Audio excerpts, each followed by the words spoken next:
موعد وتوقيت وقناة الناقلة لمباراة ريال مدريد واتلانتا في كأس السوبر الأوروبي 2024. بس قبل ما نبدأ صلي على سيدنا محمد وادعي لاخواتنا في غزة ربنا ينصرهم ويحفظهم، وما تنساش تعمل لايك واشتراك في القناة علشان تشوف كل الفيديوهات الجديدة.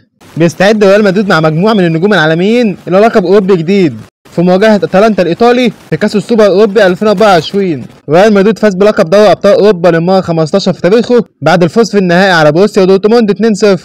أما أتلانتا فاز على باير ليفركوزن بطل الدوري الألماني في نهائي الدوري الأوروبي 3-0. وأعلن الاتحاد الأوروبي من فترة عن إقامة السوبر الأوروبي في دولة بولندا على ملعب بولندا الوطني اللي بيتسع ل 58,000 متفرج. تعالى بقى أقول لك على أكتر 5 أندية فازوا بكأس السوبر الأوروبي في التاريخ. ريال مدريد وبرشلونة وإي سي ميلان بيتصدروا الترتيب ب5 ألقاب، وليفربول ب4 ألقاب، وأتلتيكو مدريد ب3 ألقاب. تعالى بقول لك على موعد وتوقيت وقناة الناقلة للمباراة. بيستضيف ملعب وارسو ببولندا مباراة ريال مدريد واتلانتا في كأس السوبر الأوروبي 2024. ستقام المباراة يوم الأربعاء 14/8/2024 الساعة 10 بتوقيت مصر والسعودية، والساعة 8 بتوقيت تونس والمغرب والجزائر. المباراة هتتذاع على قناة بين سبورت 1 بتعليق المعلق عصام الشوالي. ما تنساش بقى تعمل لايك واشتراك في القناة وتتوقع مين بطل السوبر الأوروبي 2024.